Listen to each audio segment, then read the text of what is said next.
Hey everybody, thank you for tuning in. It's been a minute since we've posted an interview, but I have a really special reason why we're hopping on the camera today. I want to introduce you to, in case you don't already know, Konrad Korth. Konrad is with High Point Financial.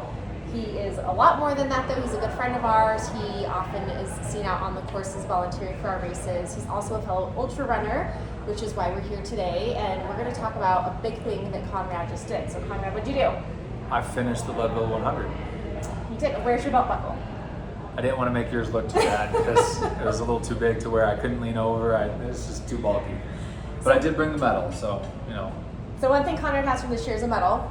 He also has a giant belt buckle. If you guys don't know, the Leadville 100 is a crazy 100-mile race with 15,000 feet, right? 15? Roughly. Somewhere around that. It's a lot of feet of elevation gain. And if you finish in under 30 hours, you get a small belt buckle. I have two of these. I also have a DNF because I did not finish the race this year. This year at Konrad's first 100-mile race, though, he did finish in an amazing time. 23:15. Goal time was 23:29 to beat my brother, who's a much better runner than I am, but I beat his Leadville time, so that was the whole goal. The belt buckle's cherry on top. But because he finished under 25 hours, 25 or 24? It's 20. I finished the belt buckle's 25. Okay. Yeah. So if you finish in under 25 hours, you get a big belt buckle. Konrad's not wearing his today because he didn't want to make me feel bad and because it's obnoxiously huge. I just get to support the little one. So It's fairly large. Congratulations. Cheers to you, my friend. Also, I'm enjoying an afternoon beverage today because I'm a race director and that's just what I do. Konrad is a financial advisor, probably has to go help people make some money decisions and also shooting guns or something. You can't drink and shoot. It's just like driving. Absolutely. Yes, don't do that. So I invited Konrad to come and chat with us today because I know that you guys are all dying to hear about Leadville, and I just wanted to give Konrad an opportunity to talk a little bit about the prep that went into Leadville, your training, how did it go as planned, and what does it take to train for and complete Leadville? Not just complete it, which I'm like crawling across the finish line in less than 30 hours. You crushed it in 23. So what was that training plan like? So training plan, I think it started September of last year. I cut out carbs. I ran an extra mile per alcoholic beverage. I had a whole system on if I drank 2 beers, I had to run 2 extra miles on top of the training plan the next day, which adds up sometimes when you make poor decisions. And then eventually you don't drink as much And then, because yeah. that's just painful. Exactly. There's a point where 6 beers ends up being a 17-mile run the next day, and it's a pretty terrible day. But no, I think I started around September, October last year, really dialing in, and my main goal was to lose weight specifically until December, and then training started in January. January I did the Move Through the Darkness Challenge and did 13 miles a day because I had done nothing the prior month and I committed to 400 miles, so I had to do a lot of makeup work. Ended up getting the 13 miles a day.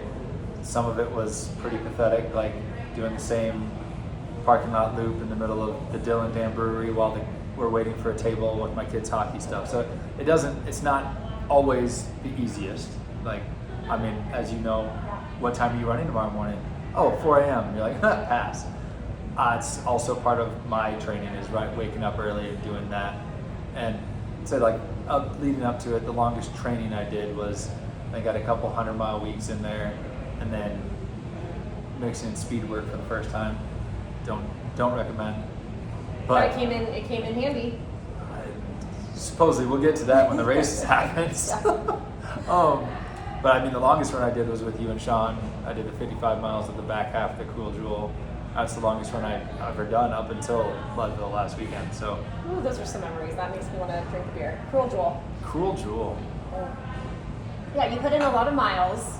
You did a lot of climbing as well. You're doing a lot of vert. Correct. I purchased a treadmill on Marketplace that can go up to 40-degree inclines, so that helps with that 15,000 vert that Leadville has. The uphills were my strong suit in this race. I did very well on the uphills, very well on the downhills, couldn't do anything on the flats. So next time, if I do something, that's if it's going to be, focus on that, but I need to run flat more. Yeah. And then as far as the race went, I tried to quit. I tried to come up with every excuse to quit before mile 38 that I could come up with. Started to feel good around mile 36. coming into Twin Lakes, which you can see your family at that point. And then you go up and over the hardest section twice, and that kind of invigorated me a little bit. And then I had 30-ish good miles between 62 and 92 where I crushed it, dropped Sean. Yep. Sorry, Sean. Couldn't keep up with him. Powerline was a good hill for me. It was not a good hill for Sean. And then my last roughly 7 miles, I think my muscles were just done. My right leg decided to stop working, so I walked it in at like a 15 to 17 minute mile. So nothing crazy, but that's where I think my training would be slightly different to be better on the flats. Mm-hmm. But if you go back, and I've done the math because I went back, like Sarah, who finished this year, beat me by like 25 minutes in the last 13 miles. Yeah. I think you and Nick in your last 2 finishes beat me in that section. My brother only beat me by like 8 minutes in that section, but he also was having the same problems I did. So it is like, I was like, all right, it doesn't matter because I beat his time, suck it, Killian. But it was the first 92 that got me to that point to get the time I wanted and to know I could walk it in at that point and not be stressed, as it were. Yeah, and I think the most interesting part about this race is you can't judge it early on or even midway. Like they say the race doesn't start until mile 50 because anything could happen. Your situation could change with a 2-second notice. You might be feeling great and think, oh, I've got this in the bag, and then you might feel like garbage, or you might feel horrible and then be reinvigorated. So it took 62 miles to feel good. Yeah.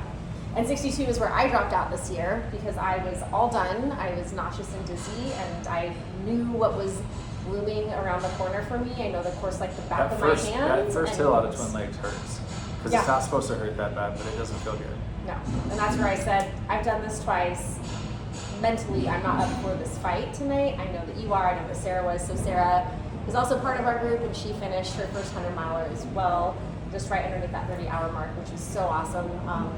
Grinded through, and like Konrad said, finished faster. So there was a lot of prep that went into it, and what I find interesting is that, not interesting, but I knew you would do this, but it's commendable, is that it takes a special person to not only sign up for, train, show up to the race and conquer the goal, but also that the training and the dedication that comes throughout it. You can let life derail you. I've let that happen to me before, where I sign up for a race and my training is planned a certain way, but then other things happen and I let the training go by the wayside, and on race day my mental fortitude shows up and make sure I cross the finish line. Konrad is a little bit different, and so being a financial advisor and someone that is very focused and meticulous in his life, I'm kind of curious how you relate planning for that finish line, planning to meet that goal in that specific time. How does that relate to the mentality that you take into financial planning, not just for you and your family, but for others and your clients? Like, how do those two correlate, or planning for anything in life for that matter? So I think it comes down to discipline would be the number one word I would use. Discipline, you can kind of backtrack. I've been a coach my whole life. I've coached swimming from when I was 18 to most recently last summer. So I know what I know what I'm supposed to do. Everyone knows what they're supposed to do. They're supposed to get off the couch and not be eating Cheetos and go for a walk. Everyone knows that they shouldn't be buying the $7 Starbucks drink, kind of relating it back. Everybody knows that it's probably not a good idea to have a $1,000 car payment for your fancy new car that not many people really care about except for yourself. It's about having the discipline to actually follow through. And that's where, like, as far as my training goes, I mean, I had I'm pointing at my notebook, I had a very meticulous, like, check system. I need to drink a gallon of water a day, cheers. I need to make sure I follow under a certain amount of calories compared to what I was doing, because if I have a tendency to overeat very easily. Certain mileage goals, certain things, and if I didn't check the box, it doesn't feel very good.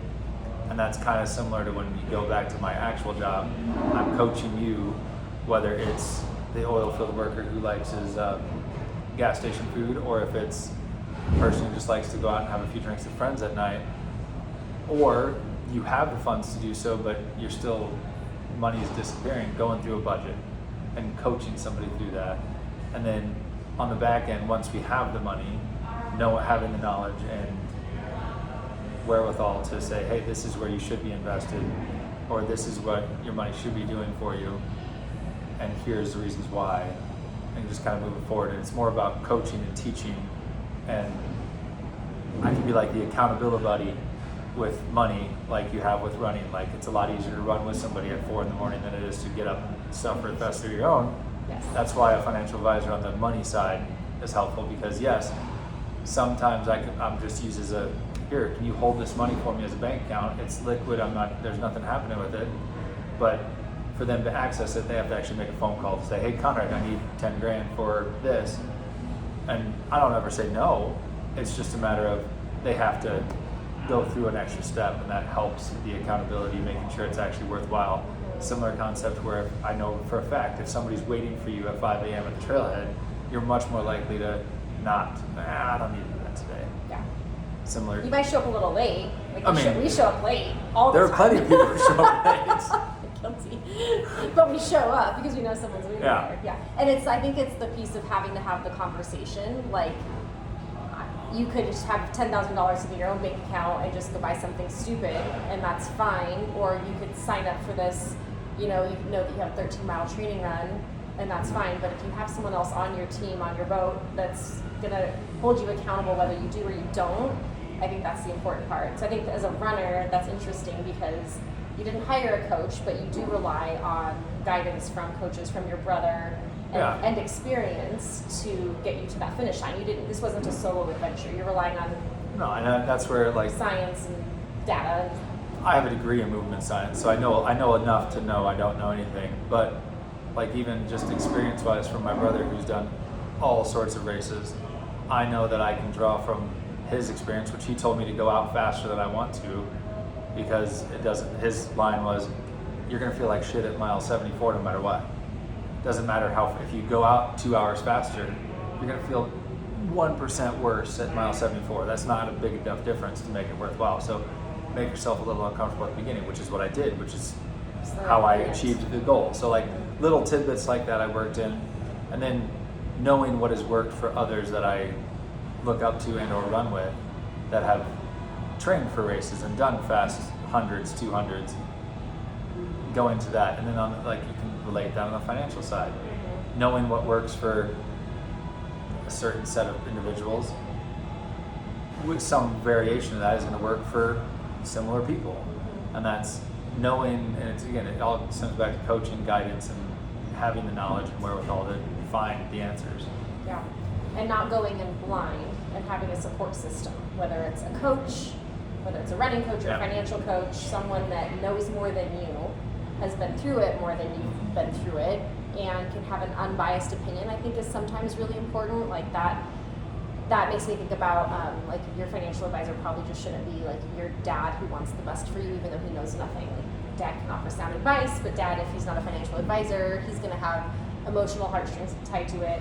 Same thing when it comes to like picking a crew for a 100-mile race and who's there out there to support you, make sure that you're going to crush the goal. They have to be knowledgeable, experienced, and have a little bit of like a disconnect. Like, I know for me personally, when my mom's out there crewing me, she's the first one to say, you know what, you can pull out because you're uncomfortable. That's not really what you want in life. And same when it comes to financial advising. You want to rely on someone that can tell you the hard truth, probably, whether you want to hear it or not. Right. Same thing when you're running.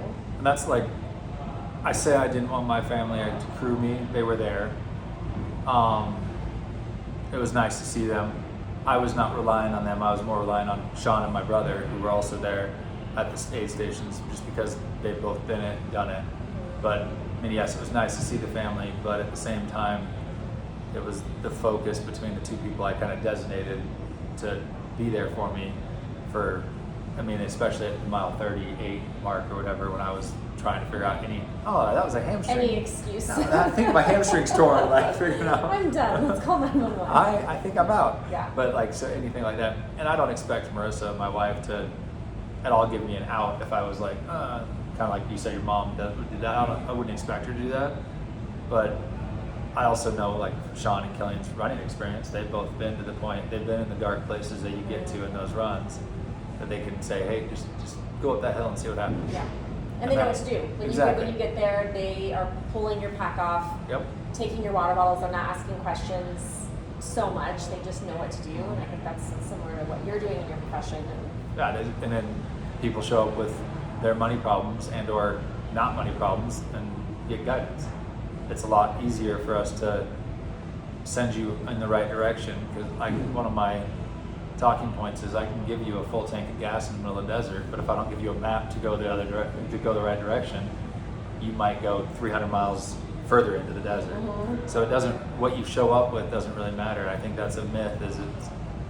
It would be better to take one baby step toward civilization than 300 miles in the wrong direction, where that's where the dollar amount doesn't necessarily matter. Yeah. Because the baby step in the right direction is better than going the wrong way with $1 million. Yeah, you make a really good point. So I think we'll finish with a conversation about, we talked about this last week, like who needs a financial advisor. I think there's this myth that you need to have a lot of money, you need to have a lot of wealth, you need to have a lot of different funds and streams of income in order to utilize a financial planner and advisor. It's actually quite the opposite. There's a lot of growth strategy in it, there's a lot of planning for the future. And so in that same mindset, it kind of goes along with ultra running, right? Like, do you have to be the best, the fittest, the fastest, have the most time to run ultras? No, but you have to have a plan, and you have to be able to look to the end game and follow just simple steps leading there. So on that note, who most benefits from financial advising? I think it's everybody, honestly, because like realistically, the millionaires are going to be fine in retirement. Like, don't get me wrong, there's ways to maximize that so that we don't give Uncle Sam more money than he needs, but they will be fine. Those who are in their 30s don't think they need a financial advisor, 20s, 30s range. It's better to get in the door now and come up with a path forward. It's a lot easier to plan for 30 years down the road now than it is to say, hey, I want to retire in 5 years, I have this many dollars. That's a lot. It's doable sometimes, but it's a lot more difficult. And then kind of relating it back to running, the guy who won the Leadville 100 only ran 50 to 75 miles a week. It does not take all that much time. It does take effort, but time for you to complete your goals, whether it's running or whether it's financial stuff. It takes a little bit of discipline, and like you said, it takes a plan. Ultra running is one of those rare sports where they come in all shapes and sizes, quite literally. It does not look like the Olympic marathon. It is. You got some guys out there that you're like, I don't know how you made it to 62 miles, but good for you, bud. Yeah. And I love that about it, because it is an all-inclusive sport, because it's more up here than it is your physical ability. Discipline to do your finances is more up here than it is how much you make. Yeah. And sometimes it's scary to peel off that Band-Aid and look behind the curtain of your finances. I think the same way that it's scary to look at your fitness routine and look at how much time you're spending exercising and running. But once you do that and you have a plan, it's easy to get to that final destination. And it's, like you said, it's not cookie cutter. I mean, I know, not to toot my own horn, but going up Hope Pass and going down every single time, I am passing people that stereotypically I look at them, I'm like, this guy has spent way more hours in the gym than me, way more hours climbing, way more hours running, and he's crumpled on the side of the trail looking like he's waiting for his mom to come pick him up.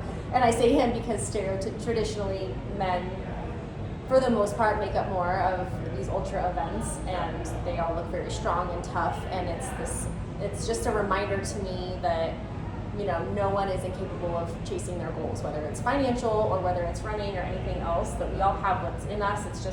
It's the right support system. I think what Konrad alluded to, relying on good advice, whether it's coming from a professional or people around you that are better at it than you, and just the discipline part. So, any final takeaways from Leadville? Like, how's it changed you? Any big aha moments? I know yet? that you posed like after your first 100, you're always you're a changed person. I don't know if I want to do another 100. I think I like that. Right at that like 50-mile range might be like a speed. I can like speed up a little bit. I don't know if I'm not the most emotional person. You know that. You guys might not. Shocker. You guys don't know me. You don't know that. But weirdly at the start, I got like weirdly like, oh, this is weird. Don't like that feeling. Like jaw tightening up and like BS. And then like a little like moisture maybe. There was no moisture. Accumulated up there. No, I was wearing my gloves. I was too cold. But I think that and like coming back up the backside of Hope Pass, so the hardest part the second time, getting at the top there was like, all right, it's not all downhill, but it's the rest of it is, the hard part's done, now it's just grinding it out. And that's, again, it comes down to the training plan, the discipline, and everything that we do hard things, whether it doesn't matter what it is in life, it comes down to more up here than it is anything else. I'd say it's all in your head for the most part. Yeah, I would agree. Well, congratulations. Cheers to your finish. We knew you would do it. I'm not gonna lie, you were going so fast. You're the only one. You're going so fast. I was like, there's no way he's finishing in that amount of time, but you did it. At one point, Sean told me on the course, I saw him at Twin when I was outbound, and he told me you were gonna finish in 21, and I was like, there is no way that's gonna happen. And then you did 23, which is still just an incredible pace. Going out of Twin Lakes, Sean's like, do you want to know how you're doing? I was like, I've been doing math the whole time to calculate what my per mile average is to beat Killian. Like, that was my entire thing. But then he's Poor Killian. And then, I mean, Killian could beat me now, and I'm not worried about his ego at all. But he kept telling me, like, oh, you're beating this big name, this big name, this big name. So there were names that I knew that I was ahead of, which is kind of a neat feeling. They all have much faster PRs than I do. 100 miles is a long way, all that.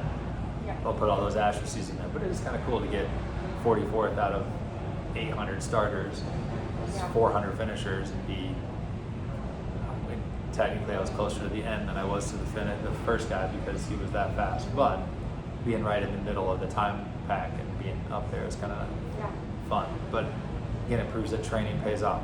I did put in the work for this, so it's not.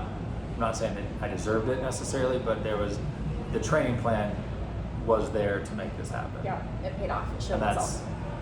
that also comes down to, like, you put in the work, you'll get the outcome. That translates to life. Yeah. Well, thank you guys for listening and watching. Congrats to Konrad. If you ever want to pick his brain about running, setting big goals, whether it's in running, in life, in finances, he's your guy. And we'll see what's next on the goals for him. Maybe 100K in August. Maybe another 100K in November. Maybe another 100 miler. Who Maybe. knows? We'll see. All right. Cheers, everyone. See you soon. See you.